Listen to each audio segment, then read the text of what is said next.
Me parece que la respuesta del presidente de la República ha sido tarde, mal y nunca. En primer lugar, muestra cómo funciona la Fiscalía.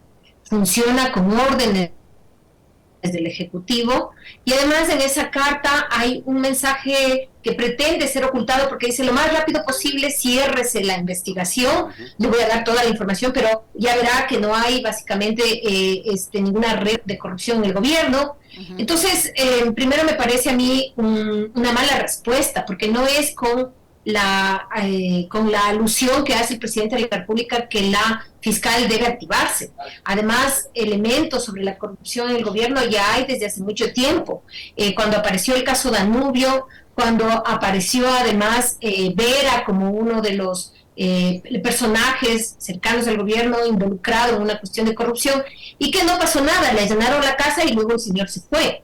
Entonces me parece una respuesta equivocada, en primer lugar, que muestra su intención de influir sobre la Fiscalía, porque detrás de esto inicia inmediatamente que también está este mensaje que le dice para que cierre rápidamente la indagación previa. No es que una Fiscalía independiente va a depender de las órdenes que le dé, y peor el Poder Ejecutivo, y peor quien está acusado de tener en su gobierno una estructura de corrupción que involucra a su cuñado, que además es una persona muy cercana a él y que además está en sus negocios particulares también, en el Banco de Guayaquil, etcétera.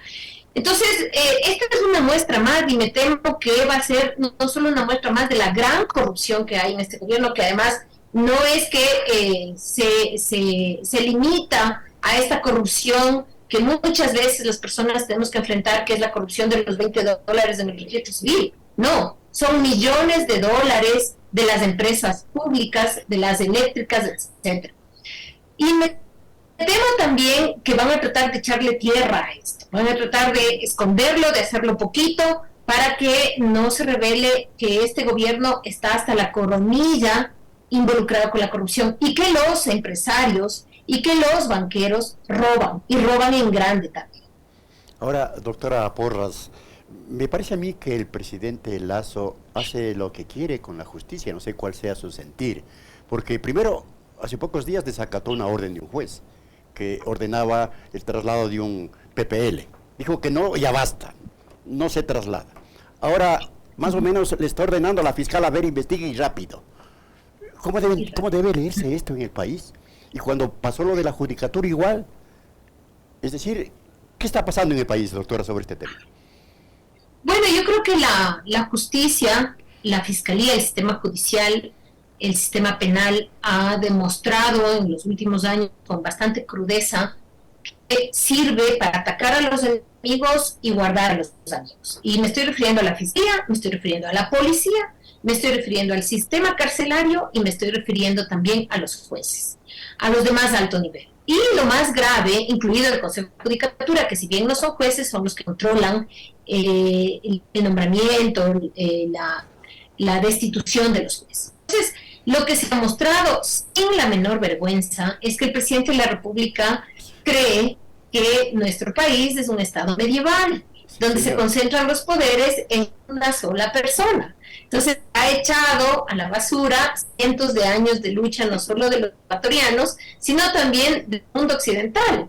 El Ejecutivo no puede darle órdenes al Legislativo, no puede darle órdenes a los jueces, y no puede darle órdenes a la Fiscalía. Pero él, obviamente, con su incomprensión de lo que significa la democracia, lo que hace es eso, darles órdenes. De eso nos quejábamos con las sabatinas, y resulta que estos son de lo peor, porque lo que hacen es dar órdenes directas, inclusive, como por ejemplo decirle a la fiscal: cierre rápido la investigación previa. Y yo estoy seguro que en mi gobierno no hay corrupción cuando las evidencias son absolutas. Entonces, el presidente de la República cree que nosotros somos una hacienda de la época medieval y que por lo tanto todo se concentra en su poder. No, eso ya pasó, y no podemos soportar más que crea y nos considere unos verdaderos tontos. Entonces me parece a mí que el presidente de la República, esto le va a costar muy caro en términos políticos, porque nadie, por más que sea una persona absolutamente desinformada, sigue creyendo los cuentos de que él no sabe sobre la corrupción, de que su cuñado no tiene nada que ver, de que todas las personas que trabajaron con él en el Banco de Guayaquil, como por ejemplo el señor Cherres o el señor Luque, que son amigos cercanos de él, no tienen que ver en este gran entramado de corrupción. Entonces le va a costar muy caro políticamente, porque lo que está haciendo es tapando a sus amigos, tapando a sus familiares, para que no se salga a la luz todo esto que acabamos de ver y oír. Uh-huh. Ahora, doctora Porras, ¿qué debería hacer la Fiscalía? ¿Cuál debe ser el proceder de la Fiscalía ahora que el presidente de la República dice que primero que está abierto a las investigaciones, que va a permitir que las entidades públicas faciliten la información por un lado, segundo que va a exigir al ministro del Interior, al comandante de la policía, que localicen a las personas involucradas que, a decir de versiones periodísticas, ya no están en el país, que lo ubique tanto dentro como fuera? ¿Cómo los van a ubicar? No tienen orden de detención, no tienen, no sé, no sé si las exactamente, por un lado, y cuál debería ser el proceso judicial que se dé lugar ahora a raíz de estas revelaciones, y cuál es el procedimiento que debería a esta altura ya haber tenido la Fiscalía. Bueno, la Fiscalía tenía que haber abierto una indagación previa, tenía que haber recogido todos los documentos, todos los audios que ahora dicen que no son suficientes, que no son válidos, etcétera. Entonces, todos esos audios para iniciar las indagaciones, es decir, los peritajes respectivos, y obviamente ahí sí cabía hacer, obviamente como orden de juez, como corresponde, los allanamientos que debían hacerse a todas las personas, incluido el señor que es cuñado del presidente de la República. Ahora, esta etapa que es la indagación previa, justamente se trata de coger indicios. En ese momento no estamos hablando de pruebas todavía, pero justamente todos estos elementos que han salido a la luz con los audios que ha presentado el medio digital La Posta, suponen que hay indicios suficientes para iniciar una investigación. Pero además de esto ya era un secreto a voces, porque el señor Leonardo Cortázar viene siendo foco de investigación de la Fiscalía desde hace rato. Es decir, ¿cómo investiga la Fiscalía? Lo que me conviene a mí como gobierno lo investigo, y lo que no me conviene no me investigo. Entonces la Fiscalía en estos momentos tiene dos opciones. O bien sale de este papel penoso que le ha dado el gobierno de Lasso, que es ayudar a los amigos y perseguir a los enemigos, y para salir de ese papel tiene que buscar apoyos fuera del gobierno, es decir, en otras tiendas políticas, para que haga su papel independientemente y en la ciudadanía. Cosa que la fiscal, sobre todo la fiscal, pero también toda la estructura de la Fiscalía, se ha encargado de no hacer. ¿Por qué? Porque tenía el respaldo del Ejecutivo y tenía el respaldo de la policía. Entonces no necesitaba hacer las cosas bien porque el respaldo era político. Entonces, si es que quiere mantenerse en esa misma situación que se ha mantenido hasta hoy, no pasará nada, absolutamente nada. Quiere salir de ahí y hacer el papel que le corresponde, por lo menos una vez en su cargo como fiscal general, lo que tiene que hacer es iniciar una investigación seria. Y para eso tiene que apoyarse en otros espacios, como debería ser la prensa, como debería ser la ciudadanía, y como deberían ser otras tiendas políticas, que no sea el gobierno, pero además estar dispuesta a correr con las consecuencias, porque estamos en una situación en la que el gobierno castiga a sus enemigos, les inicia juicios a sus enemigos. Entonces la fiscal, si es que toma en serio y realmente quiere luchar contra la corrupción, lo que va a tener es una respuesta, y lo que va a convertirse es en enemiga del poder, porque va a ser una persona que estorba. Entonces, conociéndole a la fiscal lo que ha venido haciendo, sus armas no son suficientes para hacer eso, porque para usted hacer eso necesita tener un recorrido de independencia. Entonces, lo que va a hacer la fiscal es lo que ha hecho hasta ahora: mantener el perfil bajo, dejar que pase la bronca, estar calladita y tratar de entregar otro escándalo a la ciudadanía. Tal vez algún chivo expiatorio, no sé, se cogerán al señor Cortázar e irán investigándole a él, porque traer a los otros señores del extranjero no es cualquier cosa. Ahí se necesita primero tener una acusación, y luego que de esa acusación, es decir, haber pasado de la indagación previa, tener ya elementos que le permitan a un juez ordenar su detención, porque ojo, no estamos hablando de delitos flagrantes, entonces tiene que haber una decisión de un juez para traerles de otro país, vía extradición, y la extradición es un proceso largo, que no es que se puede traer de un día para otro. Entonces esos señores, vean, ya están contentos allá afuera, ya no les pasó nada, es lo mismo que pasó con Vera, y eso no va a pasar de que los van a traer. Eso es prácticamente imposible. El mismo periodista Carlos Vera señaló hace unos días que tenía datos de que camiones blindados sacaban dinero de la casa de uno de estos implicados. Pero yo le quiero preguntar cuál es su lectura de la demanda interpuesta por Danilo Carrera por $500,000 en contra del medio digital Aposta. Terrible. Vean, yo sí, me parece primero terrible, ¿no? Pero fíjese que esa es la forma como actúa y vienen actuando desde hace bastante rato cuando se denuncia la corrupción más cercana al poder. La respuesta inmediata es la judicialización, es decir, en lugar de yo defenderme como autoridad pública, porque ahí los niveles de, podríamos decir, la posibilidad de acusar a una autoridad pública, son más tolerantes, tienen que ser las autoridades públicas cuando nos acusan o le acusan a una autoridad pública. Pero la respuesta ha sido el enjuiciamiento.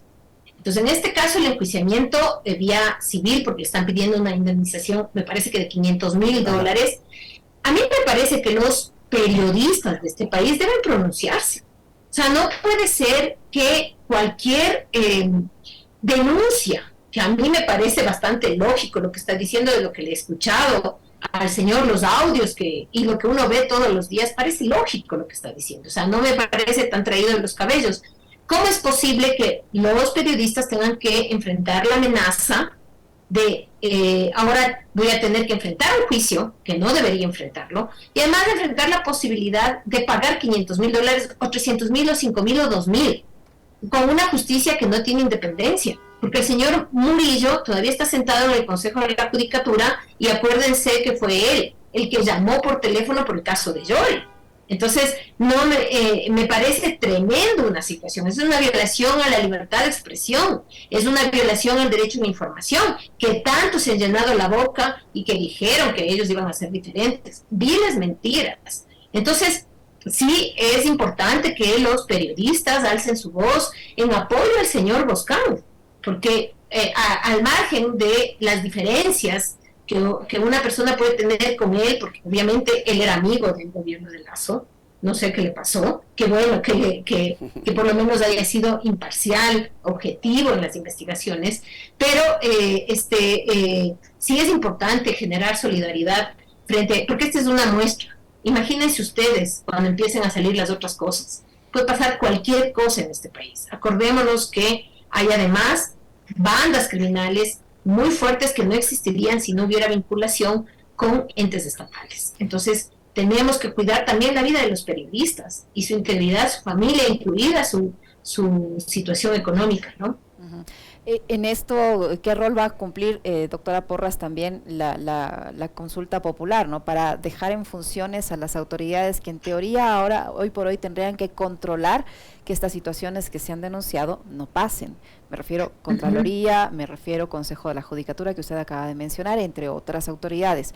¿Qué rol va a jugar aquí la consulta popular? Por un lado, ¿qué efectos legales puede tener esta denuncia que ha interpuesto el señor Carrera, cuñado del presidente de la República, sobre los periodistas y sobre el medio de comunicación? Bueno, voy a empezar por esta parte última. El proceso tiene que llevarse adelante en los ámbitos judiciales. Va a tardar, pero es un proceso largo, eso cansa a la gente y seguramente va a venir acompañado de procesos penales. Entonces, eso quiere decir que hay que defenderse, y hay que defenderse con toda la fuerza que corresponde, porque del otro lado usted tiene al Estado. Porque si bien es cierto, lo hace particularmente el señor Danilo Carrera, todos sabemos que tiene el respaldo total del presidente de la República, porque el presidente de la República salió a decir que es una persona intachable, que jamás había cometido ningún delito, y no sé qué. Ya sabemos lo que pasa cuando alguien pone las manos en fuego por otra persona, y peor en los ámbitos. Esa es una primera cuestión. La segunda cuestión que me parece la más relevante es el tema de la consulta popular. Yo lo que espero es que esta muestra, una más de la corrupción absoluta que reina en este gobierno, sea una muestra de lo que puede pasar si apoyamos a Lasso en la consulta popular. O sea, esto va a empeorar. Y me parece a mí que esto debe servir para que las personas que estaban dudando sobre cómo votar vean que en realidad darle más poder a Lasso significa que la corrupción se va a proteger en aquellos que están cercanos al poder y va a profundizarse, porque la plata que se llevan no es de ellos, es nuestro dinero, es nuestra plata, que es la que de nuestros impuestos, de la que de los recursos naturales de nuestro país mantiene al sector público. Entonces no es posible que en Flopec se hayan llevado más de la mitad, no es posible que se pida $150,000 por cargo, no es posible que se pida 30,000 mensuales, de lo que leí eran mensuales, para el cuñado del presidente. Entonces, todo eso lo que nos muestra es el grado de putrefacción que tiene este gobierno. Por favor, entiendan. Y lo digo a la audiencia, no se trata de que no se trata de una cuestión aislada, ya es una muestra de la estructura, aquí sí, de una gran estructura para saquear los recursos del país. Entonces, espero yo que estas cosas, que además van a ir agravándose las denuncias, ¿no? Sean más bien un motivo para que la gente termine de decidirse y de darse cuenta que la consulta no es más que un engaño para ganar tiempo, ganar legitimidad y seguir haciendo lo que están haciendo. Para finalizar, doctora Porras, una consulta adicional. ¿Qué rol va a cumplir en todo este proceso de investigación el amigo y secretario anticorrupción del gobierno, el señor Luis Verde Soto? Porque previamente el presidente de la República le había encargado al secretario anticorrupción que también investigue, y en esa carta que recuerdo yo, el presidente posteó en sus redes sociales, le pide al señor secretario de anticorrupción, Verde Soto, que investigue y que le traslade la documentación, la información al periodista Juan Carlos Calderón, que también le ha dicho al presidente, no gracias. Pero ¿qué rol va a jugar el señor Verde Soto aquí? El que ha jugado durante todo este tiempo frente a las denuncias de corrupción, ninguno. Porque el señor Verde Soto lo que ha hecho frente a las denuncias de corrupción es, cuando está complicado, cuando es algo en contra del gobierno, que eso le corresponde a las autoridades judiciales, que eso se debería ventilar en el ámbito judicial. Entonces el rol que va a ocupar él es ninguno. Es el de, en tal caso, salir a dar una o dos ruedas de prensa diciendo, sí, ya estamos mandando todo a la fiscalía, y hasta ahí va a llegar. Entonces, esa Secretaría Anticorrupción no es más que un espacio creado para pagar los favores que en su momento le hizo el señor Verde Soto al señor Lasso. Entonces, si algo, porque le oí por ahí que decía, es que la Secretaría Anticorrupción solo tiene que crear políticas de prevención, no investiga. Bueno, pero ya está su tiempo en esa Secretaría. ¿Cuál es la política de prevención que ha creado? Porque es facilito decir ellos son los corruptos, ellos son los peores, y sobre el gobierno del que él es parte, que le nombró a él como secretario de anticorrupción, no ha dicho una sola palabra. Esas denuncias de corrupción contra quien no está en el poder son denuncias que no tienen como fin terminar la corrupción, porque la verdadera denuncia es hacerla contra quien está en el poder, porque ahí usted ataca realmente a la corrupción.